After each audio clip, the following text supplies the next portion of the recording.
Hi, welcome back to YouTube channel Mahakali ಕೈ ರುಚಿಗೆ ಸ್ವಾಗತ. ನಾನು ಪ್ರೇಮ. ನೋಡಿ, ಇವತ್ತೊಂದು ಕುರ್ಕುರೆ ತಿಂಡಿ ತೊಗೊಂಡಿದ್ದೇನೆ. ಮಕ್ಕಳಿಗಂತೂ ತುಂಬಾನೇ ಇಷ್ಟ ಇದು. ಫ್ರೆಂಡ್ಸ್, ಈ ತರ ಎಲ್ಲ ಈಗ ಬೇಕರಿಗಳಲ್ಲಿ ಸಿಗ್ತಾ ಇದೆ. ಯಾವ್ದಪ್ಪ ಅಂದ್ರೆ ಬೆಂಡೆಕಾಯಿ ಕುರ್ಕುರೆ.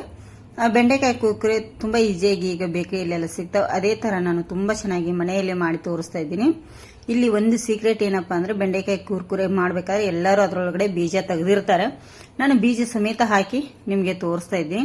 ಬೀಜ ತೆಗೆದ್ಬಿಟ್ರೆ ಸಿಪ್ಪೆದ್ದು ಮಾತ್ರ ಮಾಡಿದಾಗೆ ಆಗುತ್ತಲ್ಲ, ಅಲ್ಲಿ ನಾನು ಏನ್ ಮಾಡಿದ್ದೇನೆ ಬೇಡ ಅಂತೇಳಿ ಆಲ್ಮೋಸ್ಟ್ ಎಲ್ಲರೂ ಸಿಪ್ಪೆ ಒಳಗಡೆ ಬೀಜ ತೆಗಿತಾರೆ. ತೆಗೆದ್ಬಿಟ್ಟು ಯಾಕಂದ್ರೆ ಗರಿ ಗರಿ ಆಗಲ್ಲ ಅನ್ನೋದಕ್ಕೋಸ್ಕರ ಒಳಗಡೆ ಬೀಜ ತಿರುಳು ಎಲ್ಲ ತೆಗಿತಾರೆ. ಇಲ್ಲಿ ನಾನು ಇಲ್ಲ, ಹಾಗೆ ಮಾಡಿದ್ದೇನೆ. ಹೇಗೆ ಮಾಡಿದ್ದೇನೆ ಅಂತೇಳಿ ನೋಡೋಣ ಬನ್ನಿ. ತುಂಬಾ ಚೆನ್ನಾಗಿರುತ್ತೆ. ಅನ್ನದೊಟ್ಟಿಗೆ ಸೈಡ್ ಡಿಶ್ ಆಗಿ ಚಹಾ ಕಾಫಿ ಒಟ್ಟಿಗೆ ತುಂಬಾ ಇಷ್ಟ ಆಗುತ್ತೆ. ಮಕ್ಕಳಿಗಂತೂ ತುಂಬಾ ಚೆನ್ನಾಗಿರುತ್ತೆ, ತಿನ್ಲಿಕ್ಕೆ ಒಳ್ಳೇದಾಗುತ್ತೆ. ಬನ್ನಿ ಹೇಗೆ ಮಾಡೋದು ಅಂತೇಳಿ ನೋಡ್ಕೊಂಡ್ ಬರೋಣ.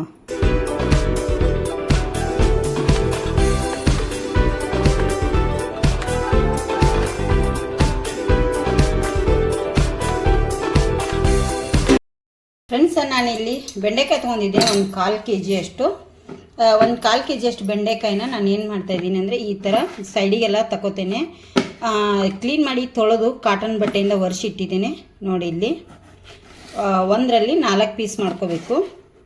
ಅಂದರೆ ತುಂಬ ಚೆನ್ನಾಗಿರುತ್ತೆ. ಇದೆ ಅನ್ನದೊಟ್ಟಿಗೆ ಅದು ಕುರ್ಕುರೆ ಮಾಡಿದರೆ ಈ ಥರ ಅನ್ನದೊಟ್ಟಿಗೆ ಸೈಡ್ ಡಿಶ್ ಆಗಿ ಮಾಡಬೇಕು. ತುಂಬ ಚೆನ್ನಾಗಿರುತ್ತೆ. ನೀವು ಮನೆಯಲ್ಲಿ ಟ್ರೈ ಮಾಡಿ ನೋಡಿ. 4 ಭಾಗನ ಮಾಡಿದ್ದೇನೆ ನಾನು. ಇದ್ರೊಳಗಡೆ ಅದು ಬೀಜ ಅದು ಏನೂ ತೆಗಿಯಲ್ಲ ಫ್ರೆಂಡ್ಸ. ಇದೇ ಥರ ಈಗ ಎಲ್ಲವನ್ನು ಕಟ್ ಮಾಡಿ ಇಟ್ಕೊಂಡು ನಿಮಗೆ ತೋರಿಸ್ತೇನೆ. ನೋಡಿ, ಇಲ್ಲಿ ಈ ಥರ ಉದ್ದ ಉದ್ದವಾಗಿ ಕಟ್ ಮಾಡಿ ಇಟ್ಟಿದ್ದೇನೆ. ಈಗ ಫ್ರೆಂಡ್ಸ ಒಂದು ಬುಟ್ಟಿ ತೊಗೊಂಡಿದ್ದೇನೆ. ಅದಕ್ಕೆ ನೋಡಿ ಇಲ್ಲಿ ಎಲ್ಲ ನಾನು ಕಟ್ ಮಾಡಿ ಇಟ್ಟಿರುವಂಥ ಬೆಂಡೆಕಾಯಿನ ಹಾಕೊಂಡಿದ್ದೀನಿ. ನೋಡಿ, ಇಲ್ಲಿ ರುಚಿಗೆ ತಕ್ಕಷ್ಟು ಚಿಲ್ಲಿ ಪೌಡರನ್ನು ಹಾಕೊಳ್ಳಿ. ನಿಮಗೆ ಎಷ್ಟು ಬೇಕು ನೋಡಿಕೊಂಡು ಚಿಲ್ಲಿ ಪೌಡರ್ ಹಾಕೊಳ್ಳಿ.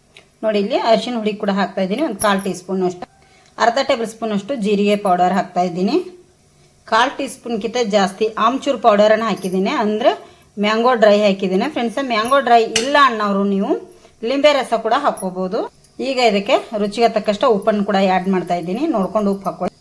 ನೋಡಿ, ಇಲ್ಲಿ 3 ಟೇಬಲ್ ಸ್ಪೂನ್ ಅಷ್ಟು ಕಡಲೆ ಹಿಟ್ಟನ್ನು 3 ಟೇಬಲ್ ಸ್ಪೂನು ಕಡಲೆ ಹಿಟ್ಟನ್ನು ಸೇರಿಸಿದ್ದೀನಿ. ನೋಡಿ, 1 ಟೇಬಲ್ ಸ್ಪೂನ್ ನೋಡಿ 2 ಟೇಬಲ್ ಸ್ಪೂನು ಅಕ್ಕಿ ಹಿಟ್ಟು, 3 ಟೇಬಲ್ ಸ್ಪೂನು ಕಡಲೆ ಹಿಟ್ಟು. ಕಡಲೆ ಹಿಟ್ಟು ಬೇಕಂದ್ರೆ ನೀವು ಇನ್ನೊಂದು ಟೇಬಲ್ ಸ್ಪೂನನ್ನು ಸೇರಿಸ್ಕೋಬೋದು. ಫ್ರೆಂಡ್ಸ್, ಇದನ್ನೀಗ ನಾವು ಮಿಕ್ಸ್ ಮಾಡ್ಕೋಬೇಕಾಗುತ್ತೆ ಎಲ್ಲವನ್ನು ಚೆನ್ನಾಗಿ. ನೀರದು ಹಾಕ್ಲಿಕ್ಕೆ ಹೋಗಬೇಡಿ ಸಡನ್ಲಿ. ಇದೆಲ್ಲ ಮಿಕ್ಸ್ ಆದಮೇಲೆ ನೀರು ಹಾಕ್ಕೊಂಡು ಕಲಿಸ್ಕೋಬೇಕಾಗತ್ತೆ. ನೋಡಿ ಫ್ರೆಂಡ್ಸ, ಎಲ್ಲ ಮಿಕ್ಸ್ ಕಲಿಸಿದೇನಲ್ಲ, ಈಗ ಸ್ವಲ್ಪ ಸ್ವಲ್ಪ ನೀರು ಹಾಕ್ತೇನೆ. ಜಾಸ್ತಿ ಏನು ಹಾಕಲ್ಲ ನಾನು. ಸ್ವಲ್ಪ ಸ್ವಲ್ಪ ನೀರು ಹಾಕಿ ಈ ಥರ ಕಲಿಸ್ಕೋಬೇಕು ಕರೆಕ್ಟಾಗಿ. ನೋಡಿ ಫ್ರೆಂಡ್ಸ, ಈ ಥರ ಈಗ ಕಲಸಿಟ್ಟಿದ್ದೇನೆ. ಇದು 1-2 ನಿಮಿಷ ನಾನು ಹೀಗೆ ಬಿಡ್ತೀನಿ. ಇದನ್ನು ಜಾಸ್ತಿ ಹಿಟ್ಟಾಗಬಾರ್ದು, ಚೆನ್ನಾಗಿರಲ್ಲ ಆವಾಗ ಕುರ್ಕುರೆ. ಅದಕ್ಕಾಗಿ ನಾನಿಲ್ಲಿ ಸ್ವಲ್ಪ ಹಿಟ್ಟನ್ನು ಹಾಕಿ ಮಾಡಿರೋದು. ನೀವು ಬೇಕಾದ್ರೆ ಜಾಸ್ತಿ ಬೇಕಂದರೆ ಹಾಕ್ಕೊಳ್ಳಿ. ಈಗ ಎಣ್ಣೆ ಕಾಯ್ಲಿಕ್ಕೆ ಇಡ್ತೇನೆ. ನೋಡಿ, ಇಲ್ಲಿ ಎಣ್ಣೆ ಕೂಡ ಕಾಯ್ತಾ ಇದೆ. ಈಗ ಒಂದೊಂದಾಗೆ ನಾನು ಇದಕ್ಕೆ ಹಾಕ್ತೇನೆ ಬೆಂಡೆಕಾಯಿನ. ಒಂದೊಂದೇ ಹಾಕ್ಕೊಳ್ಳಿ, ಯಾಕಂದರೆ ಇದು ಕೂಡ್ತದೆ ಅಲ್ಲ. ನೋಡಿ, ಈ ಥರ ಎಣ್ಣೆಯಲ್ಲಿ ಎಷ್ಟು ಹಿಡಿಯುತ್ತೋ ಅಷ್ಟನ್ನು ನೀವು ಸೇರಿಸ್ಕೊಳ್ಳಿ. ಇದು ಸೈಡ್ ಡಿಶ್ ಆಗಿ ತುಂಬ ಚೆನ್ನಾಗಿರುತ್ತೆ. ಅನ್ನಕ್ಕಂತೂ ಹಾಗೇನು ತಿನ್ಬೋದು. ಕುರ್ಕುರೆ ಖಾರ ಉಪ್ಪ ಎಲ್ಲ ಇದರಲ್ಲಿ ಇರೋದ್ರಿಂದ ತುಂಬ ಚೆನ್ನಾಗಿರುತ್ತೆ. ಮಸ್ತಾಗಿ ಬರ್ತಾವೆ. ಹೊಸಬ್ರು ಯಾರಾದರೂ ನಮ್ಮ ಚಾನಲ್ ನೋಡ್ತಾ ಇದ್ರೆ ಪ್ಲೀಸ್ ಸಬ್ಸ್ಕ್ರೈಬ್ ಮಾಡ್ಕೊಂಡು ನೋಡಿ. ವಿಡಿಯೋ ನೋಡಿ ಹಾಗೆ ಕೂಡ ಬಿಡಬೇಡಿ. ಒಂದು ಲೈಕ್ ಕೂಡ ಮಾಡಿ ಫ್ರೆಂಡ್ಸ. ಹೊಸ ವಿಡಿಯೋಗಾಗಿ ನಮ್ಮ ಚಾನಲ್ನ ನೋಡ್ತಾ ಇರಿ. ನೋಡಿ, ಈಗ ತಿರುಗಿಸಿ ಹಾಕ್ಕೊಳ್ಳಿ. ನೋಡಿ, ಒಂದ್ಕೊಂದು ಅಂಟಿಲ್ಲ, ಎಷ್ಟು ಚೆನ್ನಾಗಿ ಬಂದಿದ್ದಾವೆ. ಈಗ ಇನ್ನೂ ಚೆನ್ನಾಗಿ ಗರಿ ಗರಿ ಆಗಬೇಕು ಇವು. ನೋಡಿ, ಈ ಥರ ಸ್ನ್ಯಾಕ್ಸ್ ಮಕ್ಕಳಿಗೆ ಅದು ಮಾಡಿಕೊಟ್ರೆ ತುಂಬಾ ಇಷ್ಟಪಟ್ಟು ತಿಂತಾರೆ. ಬೆಂಡೆಕಾಯಿ ಸ್ವಲ್ಪ ಅಂಟಿರೋದ್ರಿಂದ ಮಕ್ಕಳು ಇಷ್ಟಪಟ್ಟು ತಿನ್ನೋದಿಲ್ಲ, ಆದರೆ ಆರೋಗ್ಯಕ್ಕೆ ತುಂಬಾ ಒಳ್ಳೆಯದು. ಈ ಥರ ನಾವು ಸ್ನ್ಯಾಕ್ಸ್ ಆಗಿ ಮಾಡಿಕೊಟ್ರೆ ಮಕ್ಕಳಿಗೆ ತುಂಬ ಚೆನ್ನಾಗಿರುತ್ತೆ.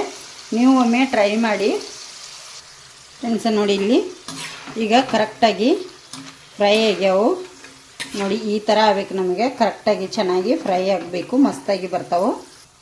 ನೋಡಿ, ಇಲ್ಲಿ ಎಣ್ಣೆ ಎಲ್ಲ ಬಸ್ಕೊಳ್ಳಿ ಈ ಥರ.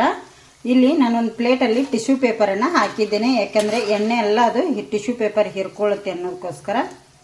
ನೋಡಿ, ಈ ಥರ ಎಲ್ಲ ತೆಗೆದಿದ್ದೇನೆ. ಉಳಿದಿರೋದು ಮಾಡಿ ಕೂಡ ತೋರಿಸ್ತೇನೆ ನಿಮಗೆ.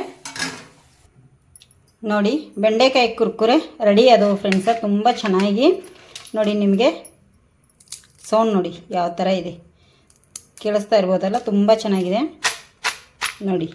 ನಾನು ಬೀಜ ತೆಗೆದು ಸಹ ಮಾಡಿಲ್ಲ, ತುಂಬ ಚೆನ್ನಾಗಿದೆ. ಬೀಜ ಬಿಟ್ಟರೆ ಇದು ಕುರ್ಕುರೆ ಆಗಲ್ಲ ಅಂತ ಹೇಳ್ತಾರೆ. ನಾನು ಬೀಜ ಹಾಕಿ ನೋಡಿ ಮಾಡಬೇಕಂತೇಳಿ ಬೀಜ ಹಾಕಿದೇ ಮಾಡಿದ್ದೇನೆ, ತೆಗೆದಿಲ್ಲ. ತುಂಬ ಚೆನ್ನಾಗಿದೆ. ನೀವು ಒಮ್ಮೆ ಮನೆಯಲ್ಲಿ ಟ್ರೈ ಮಾಡಿ ಹೇಗೆ ಬಂದ ಅಂಥೇಳಿ ಕಮೆಂಟ್ ಮಾಡಿ.